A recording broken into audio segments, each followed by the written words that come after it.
Buenas tardes, amadas hermanas, bienvenidas.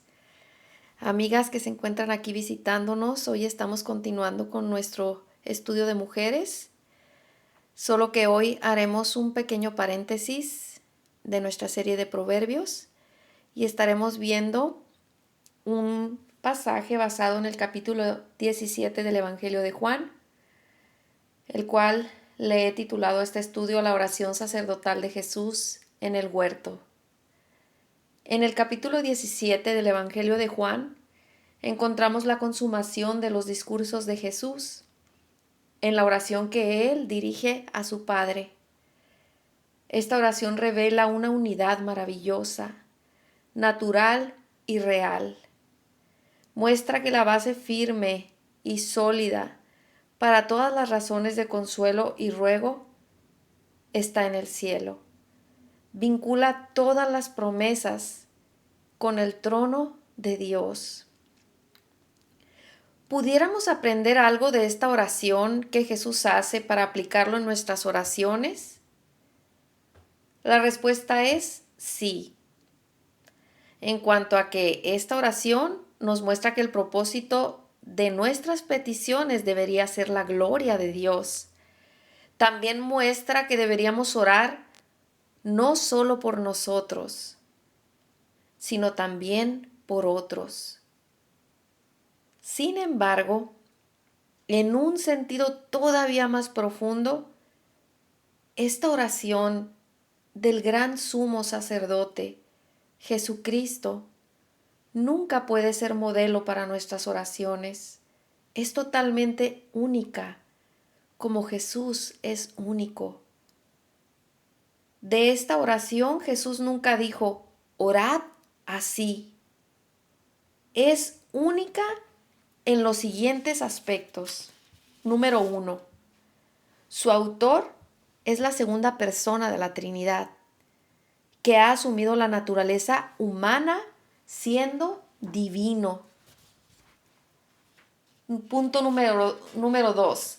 Se dirige a la primera persona de la Trinidad, el Padre, como hijo legítimo unigénito del Padre.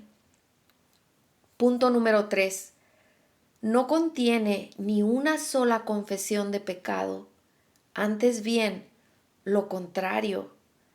La oración se caracteriza por la conciencia del Hijo de su perfecta obediencia a la voluntad del Padre.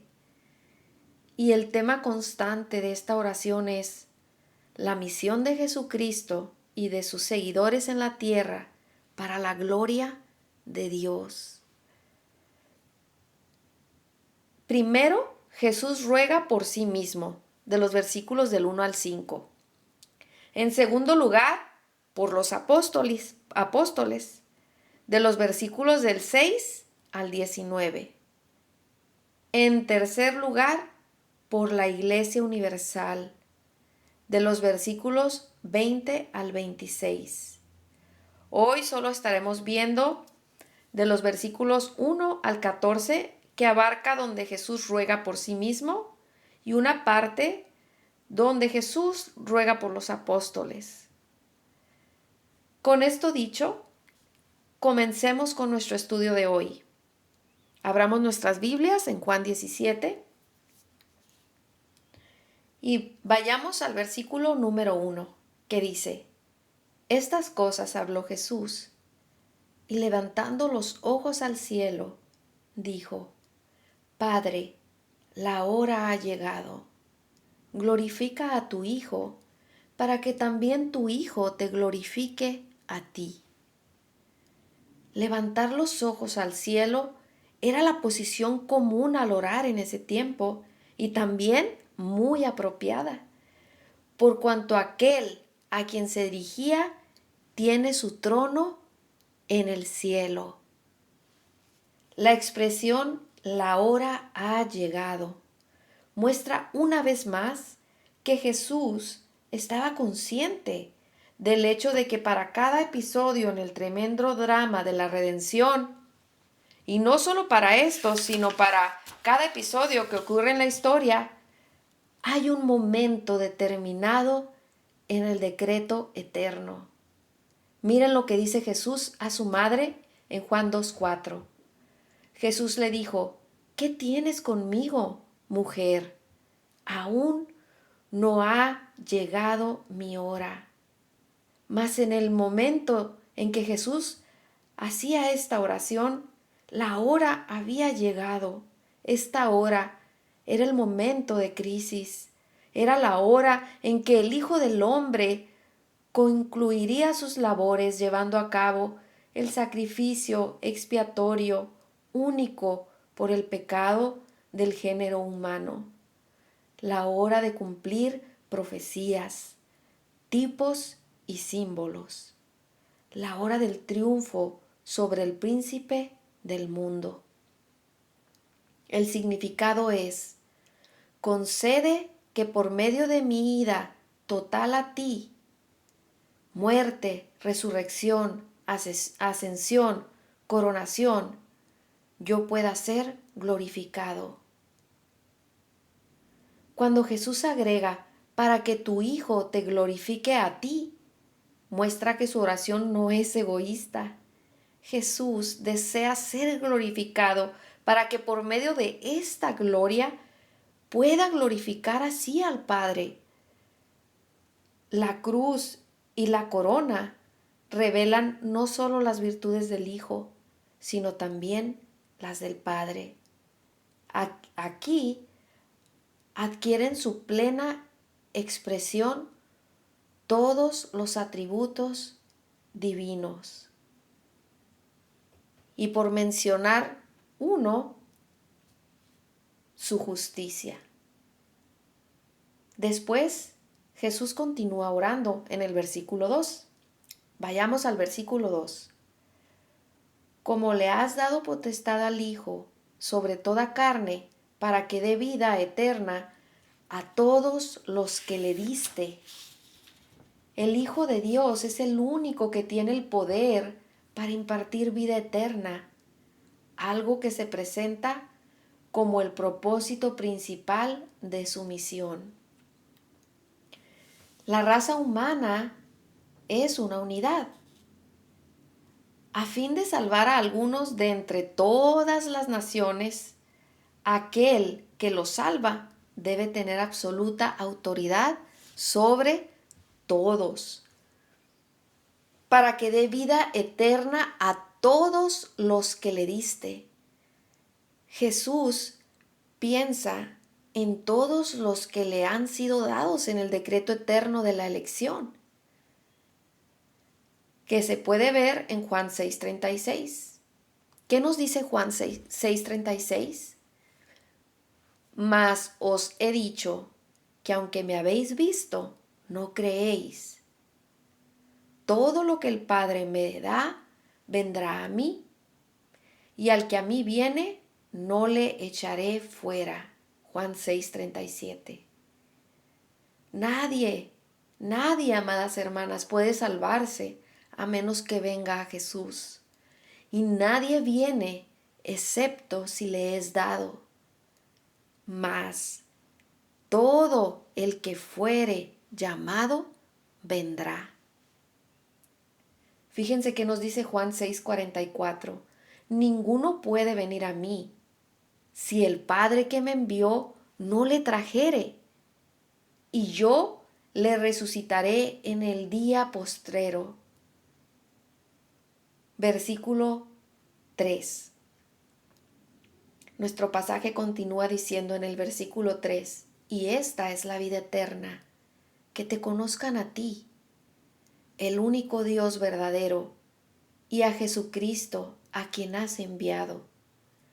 La vida eterna, por medio de la cual tanto el Padre como el Hijo son glorificados, se manifiesta en el verdadero conocimiento del que envía y del enviado, del Padre y del Hijo, en el verdadero conocimiento del Padre y del Hijo.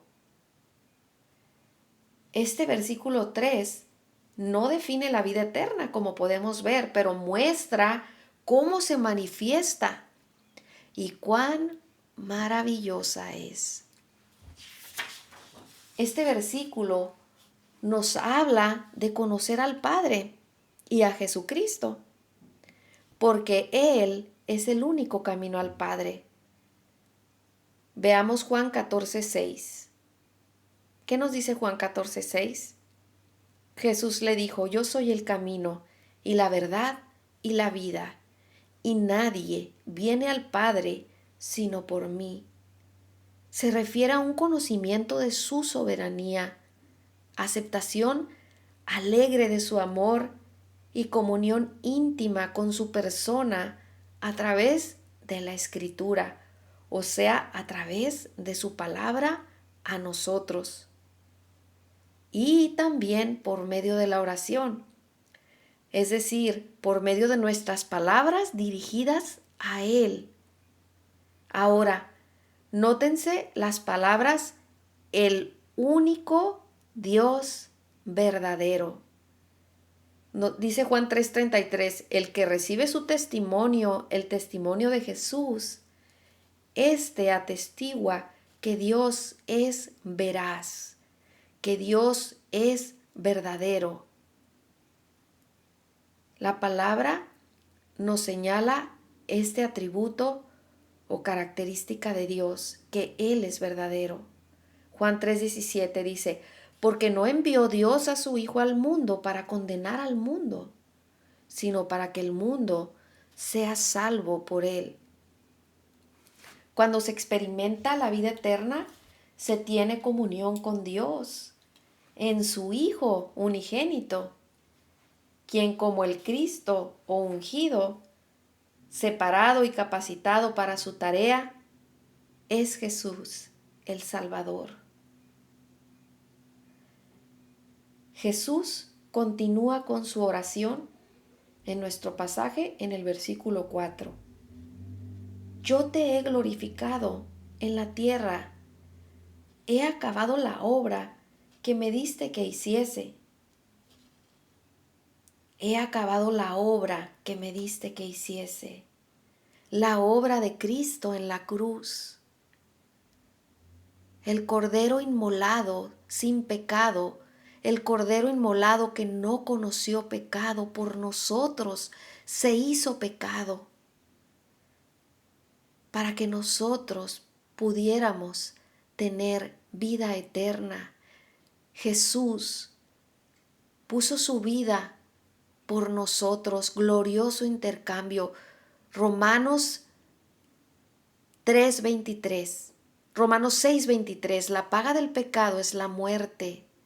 Jesús fue a la cruz a morir en nuestro lugar.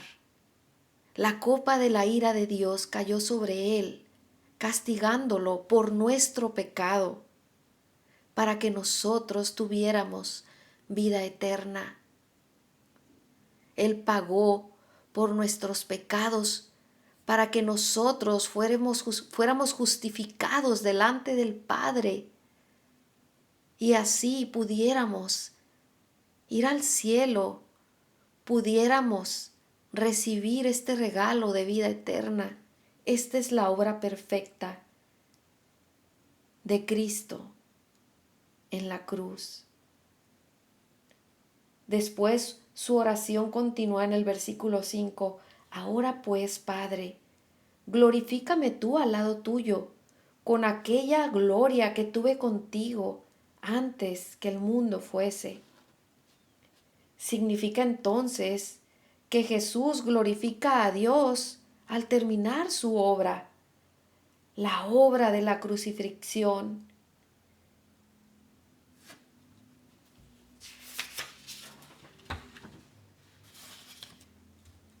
Jesús siempre había obedecido al Padre, pero la cruz es la muestra suprema de obediencia.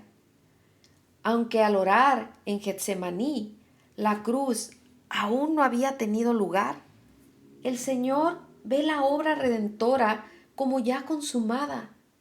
La oración se cumplió en plenitud en la resurrección del Señor y cuando luego se sentó a la diestra de Dios Padre. Jesucristo existe con Dios el Padre desde la eternidad y compartió la gloria del Padre desde antes de la fundación del mundo. Después de orar esto, Jesús a las pocas horas moriría en la cruz. Jesús conocía lo que nos dice Isaías 53, de los versículos 3 al 6, que nos dice: despreciado y desechado entre los hombres, varón de dolores, experimentado en quebranto, y como que escondimos de él el rostro, fue menospreciado y no lo estimamos. Ciertamente llevó él nuestras enfermedades y sufrió nuestros dolores, y nosotros le tuvimos por azotado, por herido de Dios y abatido. Mas él herido fue por nuestras rebeliones, molido por nuestros pecados. El castigo de nuestra paz fue sobre él, y por su llaga fuimos nosotros curados. Todos nosotros nos descarriamos como ovejas, cada cual se apartó por su camino, mas Jehová cargó en él el pecado de todos nosotros. Jesús sabía que el pecado del mundo estaría sobre él cuando él fuera a la cruz. Sin embargo, al hablar con su Padre, aún así piensa en sus discípulos y en nosotros que creeríamos en el futuro, y nos encomienda a su Padre Celestial, diciendo: he manifestado tu nombre a los hombres que del mundo me diste. Tuyos eran y me los diste, y han guardado tu palabra. Juan 17:6. El Hijo afirma que ha manifestado o dado a conocer el nombre del Padre a ellos. El Hijo es el exegeta del Padre. Juan 1:18. A Dios nadie le vio jamás. El unigénito Hijo que está en el seno del Padre, Él le ha dado a conocer.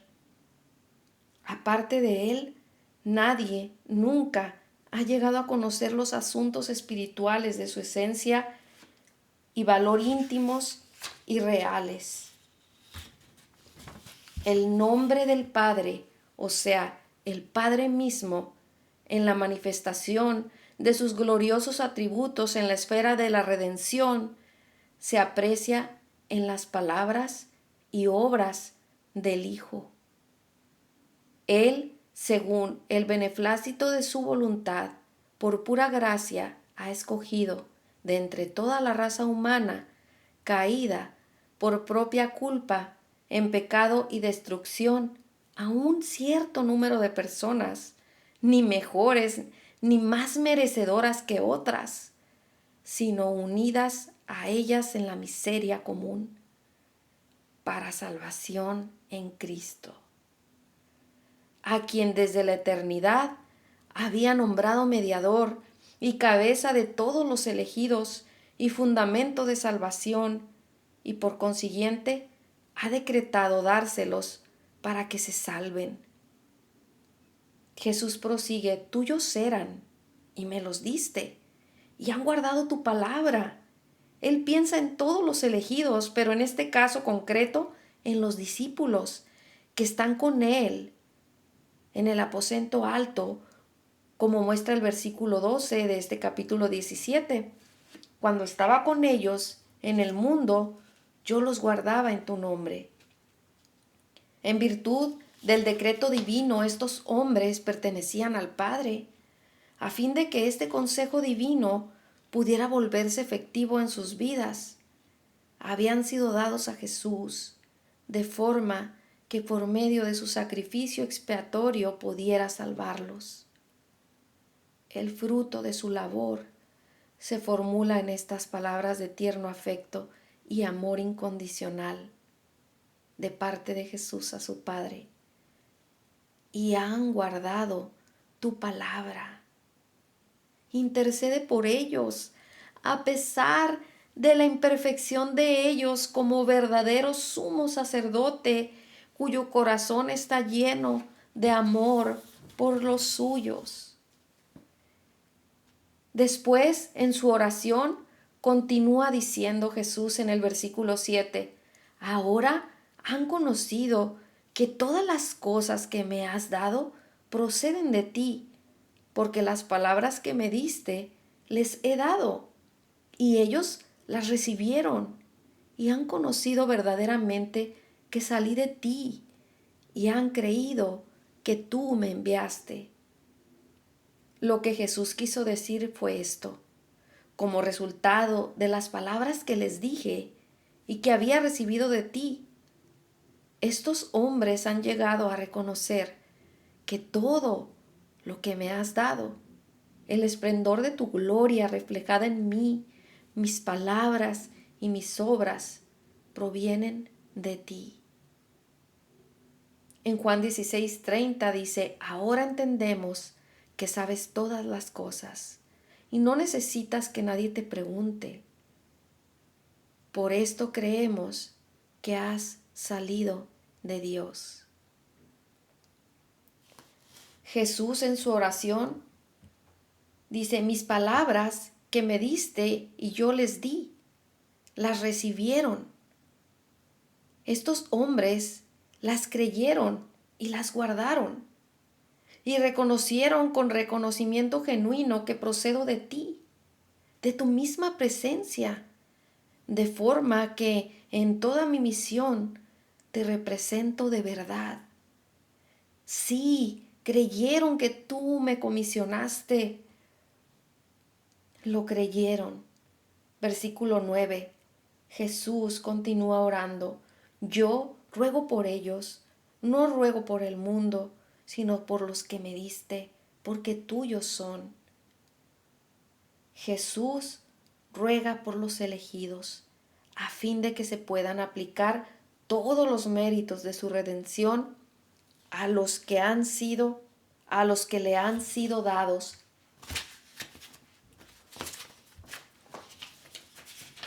Esto lo vimos fundamentado en los versículos anteriores de Juan 6:36, 37 y 44.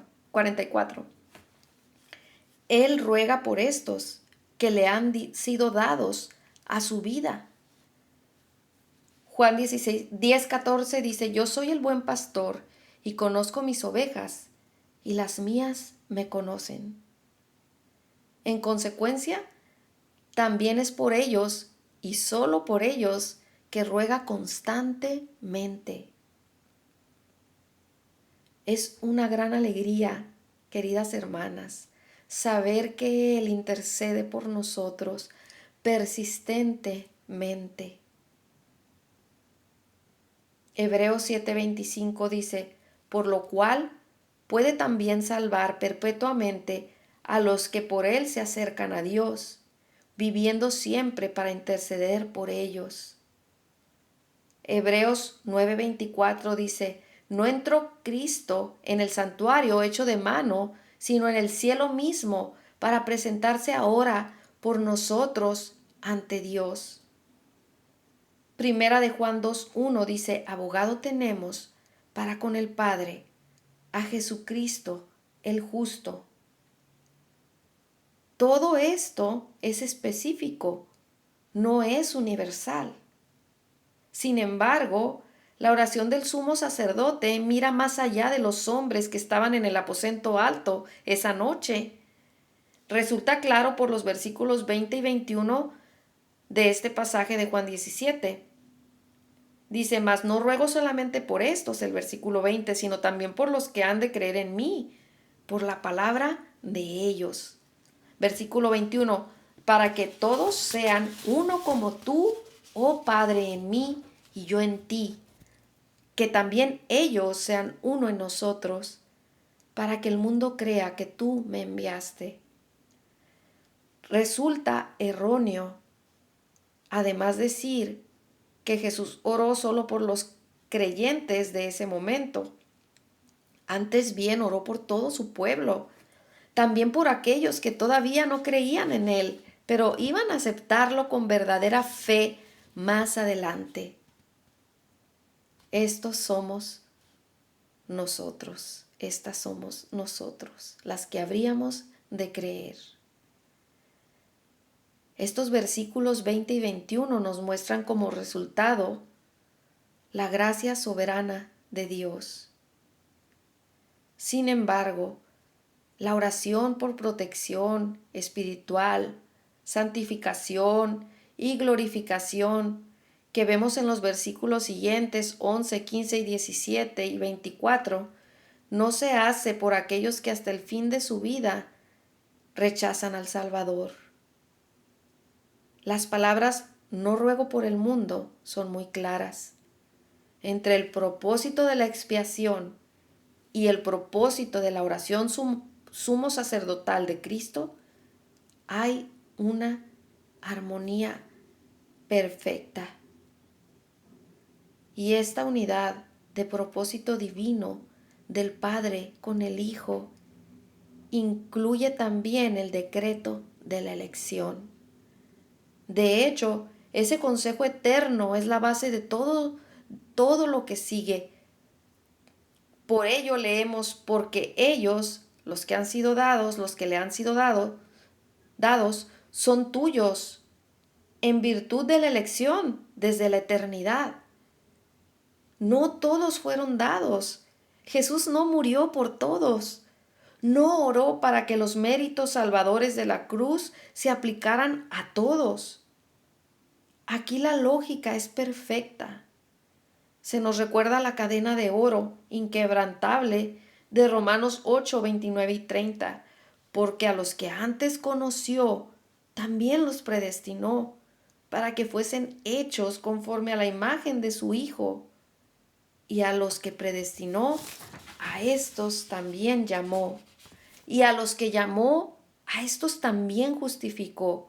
Y a los que justificó, a estos también glorificó. Todos estos y solo estos que fueron conocidos antes y predestinados para salvación, llegan por fin al cielo. Por otra parte, el Evangelio debe proclamarse a todos. La muerte de Cristo es suficiente para todos. Dios atrae a los suyos de entre todas las naciones del mundo, ejerce autoridad sobre todos y es glorificado en todos. Aquí se cumple la parte del versículo que dice: los que habrán de creer por la palabra de ellos. Ahí entramos nosotros. Porque ellos predicaron a Cristo, nosotros también debemos hacer lo mismo. Continuando con nuestro pasaje, Juan 17:10, Jesús ora: y todo lo mío es tuyo, y lo tuyo mío, y he sido glorificado en ellos. Jesús ruega por los discípulos porque le pertenecen no solo a Él, sino también al Padre. Es natural esperar que el Padre ha de estimar lo que le pertenece tanto a Él como a su Hijo amado. Por ello, en el versículo 9 anterior, Jesús dice: ruego por ellos, o sea, por los que se me han dado, porque tuyos son. Ahora agrega que esta doble propiedad abarca todo lo que el Hijo posee. Nótese que dice, no solo "y todo lo mío es tuyo", sino también dice "y lo tuyo mío". Esta última afirmación es sorprendente. Solo tiene sentido si el Padre y el Hijo son uno en esencia. Y Juan 10:30 nos dice: yo y el Padre somos uno, porque el que una criatura diga al Creador, o incluso que un creyente diga a Dios "todo lo mío es tuyo", no es tan maravilloso como el que alguien subordinado a Dios agregue "y lo tuyo mío". Eso sí que requiere una explicación. Incluso esta última afirmación es verdadera en el sentido de que a los que aman a Dios, todas las cosas les ayudan a bien. Romanos 8:28. Primera de Corintios 3:21 al 23. Así que ninguno se gloríe en los hombres, porque todo es vuestro. Pero Jesús tiene en mente no solo el hecho de que todas las cosas promueven su gloria, sino también que de hecho es amo de todo y tiene autoridad sobre todo, como veíamos en Juan 17:2. El que aquí se dirige al Padre es el mismo que estaba junto al Padre desde la eternidad. Juan 17:5. Todo el universo entero pertenece tanto al Padre como al Hijo. Por ello, lo que es de interés para uno es de interés para el otro. Por esto Jesús puede orar con tanto fervor por los discípulos. Son suyos, su propiedad. Por esto los ama.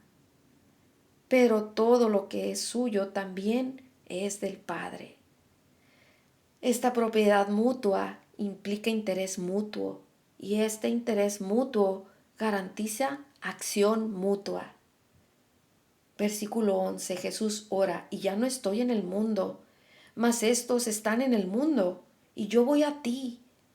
Padre Santo, a los que me has dado, guárdalos en tu nombre, para que sean uno, así como nosotros.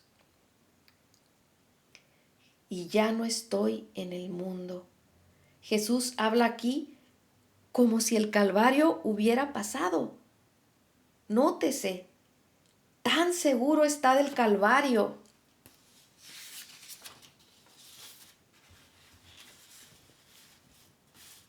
En su pensamiento ya está ahora camino al Padre.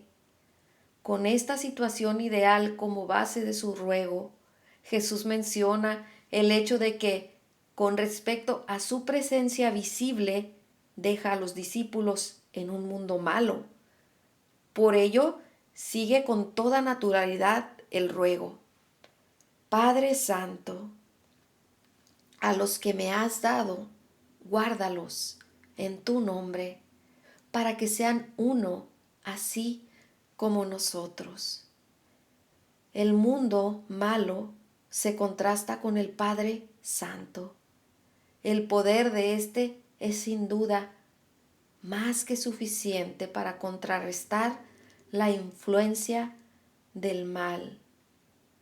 Padre Santo, siendo santo, el Padre está por encima de toda criatura.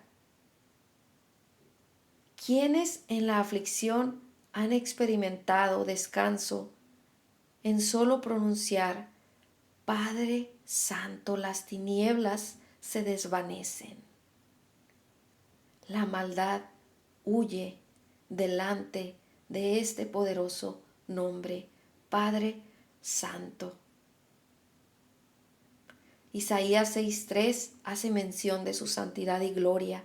Menciona que el santo es también el glorioso, sobre todo por encima del pecado de las criaturas. Jesús apela a las cualidades morales y espirituales que caracterizan al Padre.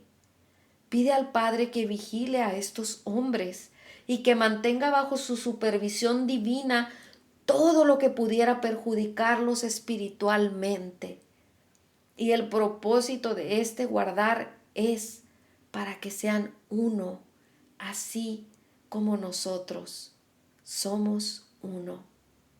El significado es que permanezcan unidos en amor y en defensa de la verdad, así como el Padre y el Hijo son uno. Versículo 12. Jesús continúa orando: cuando estaba con ellos en el mundo, yo los guardaba en tu nombre. A los que me diste yo los guardé, y ninguno de ellos se perdió, sino el hijo de perdición, para que la escritura se cumpliese. Es decir, durante todo su ministerio, Por medio de la enseñanza y de los milagros, Jesús había cumplido su tarea como buen pastor de las ovejas. Por ello las había él mismo guardado día tras día, presentándoles constantemente todo lo que había oído del Padre. Yo los he guardado, y ninguno de ellos se perdió, sino el hijo de perdición, para que la Escritura se cumpliese.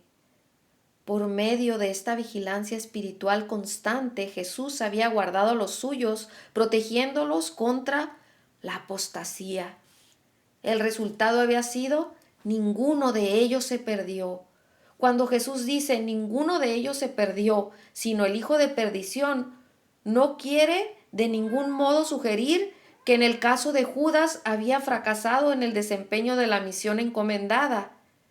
Por el contrario, sucedió precisamente para que la Escritura se cumpliera, pues él estaba ya totalmente perdido. Judas estaba ya totalmente perdido por su propia desobediencia, designado para perdición. Por una parte, Judas fue totalmente responsable. Por otra parte, esta acción estaba incluida en el decreto divino desde la eternidad y en la profecía. Lo vemos en Juan 13:18. No hablo de todos vosotros. Yo sé a quienes he elegido, dice Jesús, mas para que se cumpla la escritura, el que come pan conmigo levantó contra mí su calcañar. Por ello, cuando los discípulos oyeron que Jesús hablaba al Padre acerca de la realización de esta tarea respecto a ellos y el cumplimiento de la profecía, incluso en el caso del hijo de perdición, se fortalecieron en la fe y comenzaron a darse cuenta de que nada ni nadie desbarataría el propósito divino. Versículo 13. Pero ahora voy a ti, dice Jesús en su oración, y hablo esto en el mundo, para que tengan mi gozo cumplido en sí mismos. Jesús está consciente del hecho de que había llegado la hora en que debía separarse de la tierra para ir al Padre. Jesús ora: voy a ti. Salgo del mundo, por ello voy a ti. Nótese la secuencia y similitud del versículo 11 que dice: ya no estoy en el mundo, voy a ti. Jesús habló estas cosas en el mundo, o como diríamos, estando todavía en la tierra, a fin de que los discípulos puedan poseer en medida plena el gozo que Él imparte. Juan 15:11 dice: estas cosas os he hablado para que mi gozo esté en vosotros y vuestro gozo sea cumplido. Ahora pueden cantar el equivalente de estrofas tan queridas en su corazón como el himno que dice: al cuidado de mi Padre estoy. En el último versículo a estudiar, Jesús ora. Versículo 14. Yo les he dado tu palabra, y el mundo los aborreció, porque no son del mundo, como tampoco yo soy del mundo. Jesús pronuncia que Él mismo les ha dado a estos hombres un don incomparable y permanente, la palabra misma del Padre, su mensaje. Esto lo vimos en los versículos anteriores 6 y 8 de este capítulo de Juan 17. La palabra llena el corazón de gozo inefable y de gloria, pero tiene otro efecto también. Y el mundo los aborreció, porque no son del mundo, como tampoco yo soy del mundo, dice Jesús. O sea, sería totalmente superfluo explicar estas palabras. No hay nada nuevo en lo que Jesús dice. Ya lo ha dicho antes. En el capítulo 15, versículos 19 y 20. Si fueras del mundo, el mundo amaría lo suyo. O sea, Si fueras del mundo, te amaría a ti, pero porque no sois del mundo, antes yo os elegí del mundo. Por eso el mundo os aborrece. Versículo 20. Acordaos de la palabra que yo os he dicho. El siervo no es mayor que su señor. Si a mí me han perseguido, también a vosotros os perseguirán. Si han guardado mi palabra, también guardarán la vuestra. El elemento nuevo y consolador es este, que Jesús les había dicho antes a ellos lo que ahora le dice al Padre acerca de ellos.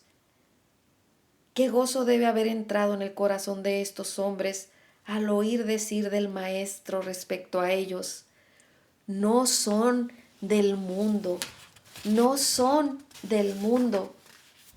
¿Puede decir esto de ti? ¿De mí?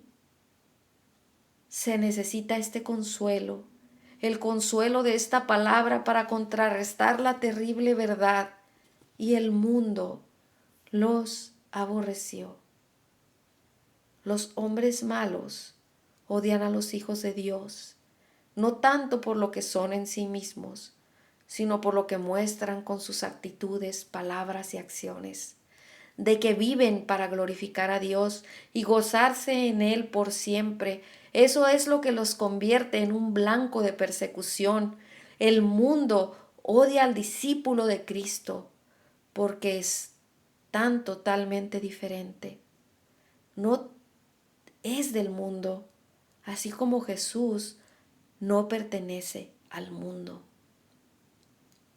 Debemos estar seguras de estar en la lista de oración de Jesús, de que tenemos los beneficios, de que como sumo sacerdote Él está intercediendo por nosotras a cada instante.